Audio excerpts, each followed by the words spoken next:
Good morning mga idol. Dito kami ngayon sa aming bahay. Kami ay sumaglit lang dito at magluluto. Magkakape muna kami mga idol. Saing muna kami.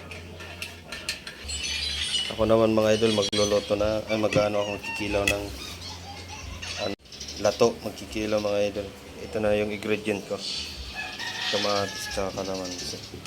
Kape muna tayo mga idol. Ito yung isa busy. Kaway ka Kylie, hi. Hi. Kamatis. At dito mga idol ay hiniwa-hiwa ko na yung mga ingredients. Ang kamatis. Tsaka sibuyas mga idol. Ayan, kinamay ko na yan mga idol. Dahil siyempre dagdag pampasarap yan. Ayan mga idol, yung sibuyas naman. Tsaka kalamansi mga idol yung mga pinanghalo ko dyan. Kaya yun, idol, pasarap talaga ng ating kinilaw na lato. Yun, pinigaan ko na ng kalamansi mga idol. Tikman natin mga idol kung anong lasa.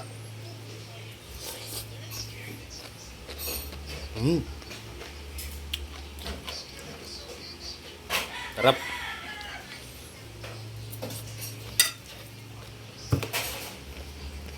Mga idol, ito na yung ulam namin oh. Lato, tsaka yung pusit na adobo oh. Bakbak mga idol.